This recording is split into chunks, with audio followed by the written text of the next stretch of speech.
Joseph பர்ராசிங்கத்தினுடைய மரணம் தமிழர்களிடையே விலகப்படாத ஒரு மர்மமாக காணப்பட்ட நிலையில் அவருடைய மரணத்துக்கான காரணம் மற்றும் சூத்திரதாரி யார் என்பது தொடர்பில் இதுவரை காலமும் மௌனமாக இருந்த ஜோசப் பர்ராசிங்கத்தினுடைய மகனான டேவிட் பர்ராசிங்கம் தற்போது சில விடயங்களை அம்பலப்படுத்தியுள்ளார்.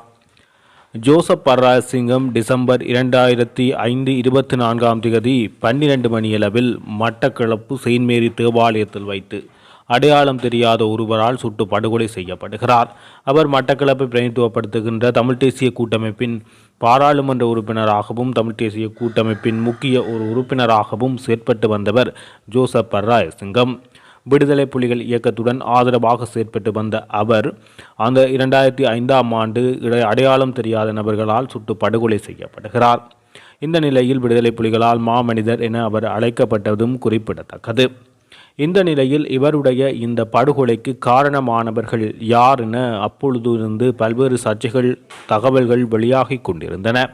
ஜோசப் பர்ராசிங்கத்தின் கொலைக்கு பின்னால் பிள்ளையான் இருப்பதாகவும் பிள்ளையானினுடைய குழுவே இந்த ஆயுத தாக்குதலை மேற்கொண்டு அவரை கொலை செய்ததாக குறிப்பிடப்பட்டது. அதை பிள்ளையான் பகிரங்கமாக மறுத்து வந்த நிலையில் பிள்ளையான் தற்போது குற்றத்தடுப்பு பிரிவினரால் கைது செய்யப்பட்டு கிழக்கு பல்கலைக்கழக துணைவேந்தர் கடத்தப்பட்டு காணாமல் ஆக்கப்பட்டமை தொடர்பான வழக்கில் அவர் கைது செய்யப்பட்டு விசாரணைக்கு உட்படுத்தப்பட்டு வருகின்ற நிலையில் அவருடைய சில முக்கிய சாரதி மற்றும் சகாக்கள் கைது செய்யப்படுகின்ற போது ஜோசப் பர்ராசிங்கத்தின் படுகொலை தொடர்பான சில விடயங்களும் விசாரணையில் வெளிவந்ததாக விசாரணை பிரிவினர் தெரிவித்த நிலையில் தற்போது டேவிட் பர்ராசிங்கம் 30 வருடங்களுக்கு பின்னர் சாணக்கியனுடன் இணைந்து தந்தையினுடைய நினைவிடத்துக்கு சென்று நினைவு தினத்தை அனுஷ்டித்த பின்பு ஒரு விடயத்தை குறிப்பிடுகிறார். அவர் என்ன விடயத்தை குறிப்பிடுகிறார் என்றால், இந்த ஜோசப் பர்ராசிங்கத்தின் கொலை வழக்கு தொடர்பான விடயத்தை மீண்டும் அவர் நீதிமன்றத்தில் அந்த வழக்கை மீள் விசாரணை செய்வதற்காக வலியுறுத்தும் வகையில் அந்த செயற்பாட்டை முன்வைக்கிறார். ஏனெனில் தற்போது ஒரு சூத்திரதாரியான பிள்ளையான் விசாரணையில் இருக்கின்ற போது இதை மீள் விசாரணைக்கு அழைக்கின்ற போது அவரை குற்றவாளியாக அவர் விசாரணை செய்வதற்குரிய சந்தர்ப்பங்கள் எதுவாக இருக்கும் என்பதன் அடிப்படையில் இவ்வளவு காலமும் வெளிநாட்டில் இருந்த டேவிட் பர்ராசிங்கம் தற்போது திருப்பி மட்டக்களப்புக்கு வருகை தந்து இந்த செயற்பாட்டை முன்வைத்தார். இந்த நிலையில் அவர் ஒரு முக்கியமான விடயத்தை தற்போது தெரிவித்திருக்கிறார். தனியார் தொலைக்காட்சி ஒன்றினுடைய ஊடக நிறுவனம் ஒன்றினுடைய நேர்காணல் நிகழ்ச்சியில் கலந்து கொண்ட டேவிட் பர்ராசிங்கம் ஒரு விடயத்தை குறிப்பிடுகிறார். என்னுடைய தந்தையின் கொலை தொடர்பில் கொலை செய்தவர்கள் முக்கிய சூத்திரதாரி யாரெனில் அந்த காலத்தில் அந்த விடுதலை புலிகளிடமிருந்து பிரிந்தவர்களில் கருணாதான் முதன்மையாக செயற்பட்டவர். பிள்ளையான், இனிய பாரதி போன்றவர்கள் அவருக்கு துணையாக இருந்தாலும் அங்கு முழுமையான அதிகாரமும் ஆதிக்கமும் கொண்டவராக கருணா அம்மானே செயற்பட்டார். அவரின் கீழே அனைத்து ஆயுத குழுக்களும் செயற்பட்டது. பிள்ளையான் உட்பட அவருடைய கட்டளையின்படியே செயற்பட்டனர். அவரை மீறி செயற்படுவதற்கு எவருக்கும் அங்கு துணிவிருக்கவில்லை என குறிப்பிட்டுள்ளார். எனவே தன்னுடைய தந்தை கொலை செய்யப்படுவதற்கு முக்கிய காரணம் என்ன என்றால், அந்த நேரத்தில் வடக்கு கிழக்கை பிரிக்க வேண்டும் என்ற கோரிக்கையை இவர்கள் வலுவாக வலியுறுத்தினர். வடக்கு கிழக்கை பிரித்து வடக்கு தனியாக கிழக்குக்கு தனியாக பொறுப்பெடுக்கின்ற போது கிழக்கை தன்னுடைய கட்டுப்பாட்டுக்குள் கொண்டு வர கருணா அம்மான் எத்தனித்தார். இந்த நிலையில் இதனை ஜோசப் பர்ராசிங்கம் முற்றாக மறுத்தார். வடக்கு கிழக்கை பிரிக்க முடியாது, வடக்கு கிழக்கு இணைந்த அடிப்படையில் விடுதலை புலிகள் அமைப்பினுடைய கொள்கை கோட்பாட்டின் அடிப்படையிலும் தமிழ் மக்களின் தேசியம் சுயநிர்ணய அடிப்படையிலும் செயற்பட வேண்டும் என்பதில் திடமாக இருந்து வந்தார். அந்த அவருடைய முடிவின் காரணமாகவே கருணா அம்மானினுடைய செயற்படுத்தல் காரணமாகவே இந்த கொலை தன்னுடைய தந்தை கொலை செய்யப்பட்டதாகவும் இதற்கான முக்கிய சூத்திரதாரியாக கருணா அம்மானே இருக்கிறார். ஆனால் அவரை பற்றி எவரும் பேச மாட்டார்கள்.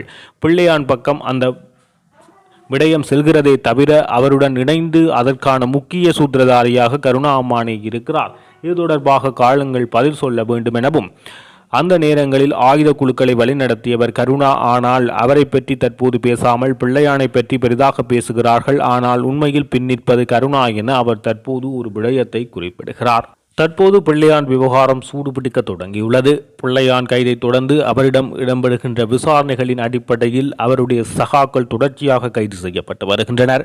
மட்டக்களப்பில் தொடர்ச்சியாக கொழும்பிலிருந்து வருகின்ற குற்றப்புலனாய்வு பிரிவினர் அதிரடியாக சுற்றி வளைப்புகளை மேற்கொண்டு கைதுகளை தொடர்ச்சியாக மேற்கொள்கின்றனர். இதன் காரணமாக பிள்ளையானினுடைய தமிழ் விடுதலை புலிகள் கட்சியினுடைய பல்வேறு உறுப்பினர்கள் மட்டக்களப்பு பகுதியில் இருந்து காணாமல் போய் தலைமறைவான வாழ்க்கைக்கு சென்றுள்ளனர்.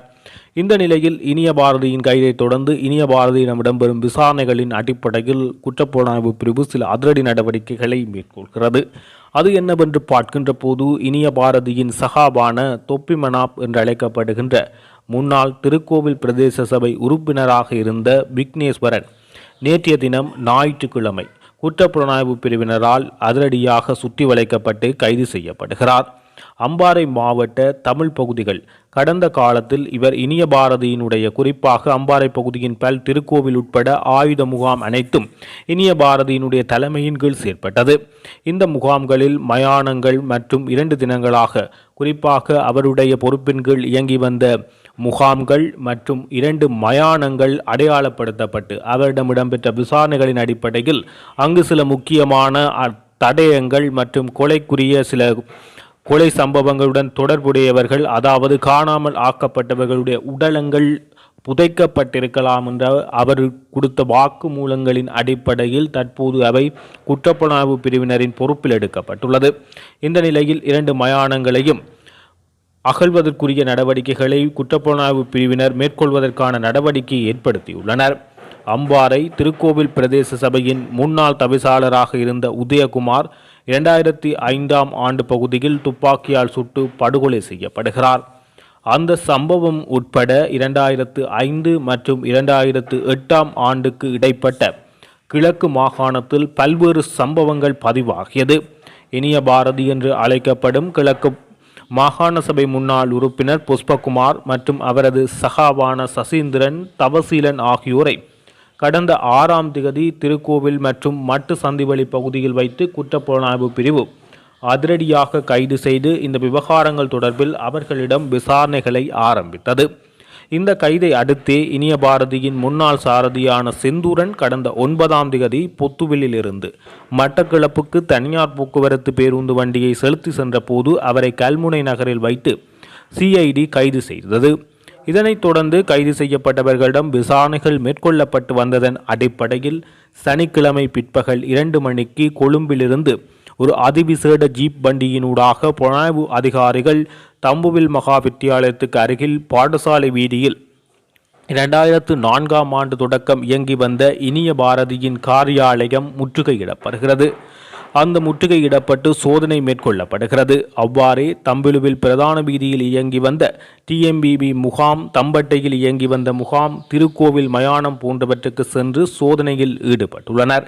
அத்துடன் கல்முனை தலைமையக போலீஸ் பிரிவில் அமைந்துள்ள தாளவெட்டுவான் சந்திக்கு அருகாமையில் உள்ள பாரியை வீட்டை ஏற்கனவே கைது செய்யப்பட்டு தடுத்து வைக்கப்பட்டிருந்த சந்தேக நபர்கள் வெள்ளை நிற ஆடை அணிந்து 2 வெவ்வேறு ஜீப் வண்டிகளில் அழைத்து வந்து சோதனையிட்டனர். அதாவது இனிய பாரதியினுடைய சகாக்களை வெள்ளை நிற ஆடையுடன் முகமூடியபடி அழைத்து வந்து அந்த வீட்டினுடைய அவர்கள் குறிப்பிட்ட அடையாளங்களை வெளிப்படுத்தி அங்கிருந்து அழைத்து சென்றமை குறிப்பிடத்தக்கது. இதன் பின்னர் சம்மாந்துறையில் செயற்பட்ட முகாம் உட்பட அந்த காலப்பகுதியில் அம்பாறை மாவட்ட தமிழ் பிரதேசங்களில் விடுதலை புலிகள் கட்சியின் முகாம்களாக செயற்பட்டவை சென்று சோதனை நடவடிக்கையில் ஈடுபட்டு சந்தேகத்துக்கிடமான பகுதிகள் தற்போது அடையாளப்படுத்தப்பட்டுள்ளது. அதனை தோண்டி சோதனையிடுவதற்கான அனுமதியினை பெறுவதற்காக நீதிமன்றத்துக்கான நடவடிக்கைகளை தற்போது குற்றப்புலனாய்வு திணைக்களம் மேற்கொண்டுள்ளது. நீதிமன்ற அனுமதி கிடைத்தவுடன் அந்த அடையாளப்படுத்தப்பட்ட பகுதிகள் அனைத்தும் தோண்டப்படுவதற்கான நடவடிக்கைகள் காட்டப்பட்டுள்ளது. முக்கியமான சில உறுப்பினர்களின் கொலை தொடர்பான விவரங்கள் வெளியாகும் என்பதில் சந்தேகமில்லை.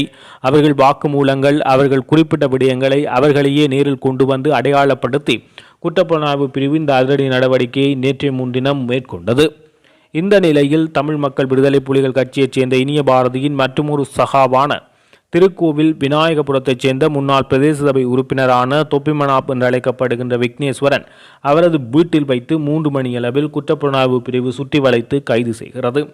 இதேவேளை குற்றப்புலனாய்வு துறையின் கொலை மற்றும் ஒழுங்கமைக்கப்பட்ட குற்றப்புலனாய்வு பிரிவின் அதிகாரிகள் குழு 2005 மற்றும் 2008 இடையில் கிழக்கு மாகாணத்தில் நடந்த கொலைகள், கடத்தல்கள், காணாமல் போதல்கள், துப்பாக்கிகளை பயன்படுத்தல், சித்திரவதை கூடங்களை நடத்துதல் மற்றும் மிரட்டி பணம் பறித்தல் குறித்து நீண்ட விசாரணையை அவர்களிடம் மேற்கொள்வதாக குற்றப்புலனாய்வு பிரிவு தற்போது தம்முடைய விசாரணை அறிக்கையில் தெரிவித்துள்ளது. இந்த இனிய பாரதி என்பப்படுபவர் 2004ஆம் ஆண்டு தமிழீழ விடுதலை புலிகள் அமைப்பிலிருந்து வெளியேறிய கருணா பிரிவின் திருக்கோவில் பகுதியில் உள்ள ஆயுதமேந்திய முகாமின் தலைவராக பணியாற்றியவர் என்பது குறிப்பிடத்தக்கது. அந்த காலப்பகுதியில் பல்வேறு கொலைகள் கடத்தல்களில் இவர் முக்கிய நபராக செயற்பட்டிருக்கிறார் என்பது தற்போது விசாரணைகளில் வெளிவந்து கொண்டிருக்கின்றமை அதிர்ச்சியை ஏற்படுத்துவதாகவும் குற்றப்புலனாய்வு பிரிவு மேலும் சில முக்கிய தலைகள் இதில் சிக்கப் போகின்றது எனவும், அத்துடன் இதுவரை கிழக்கு பகுதியில் இடம்பெற்ற சில மர்மமான படுகொலைகள் தொடர்பான அல்லது காணாமல் ஆக்கப்பட்ட முக்கிய பிரபலங்கள் தொடர்பான உண்மை வெளிச்சத்துக்கு வரும் என நம்பப்படுகிறது.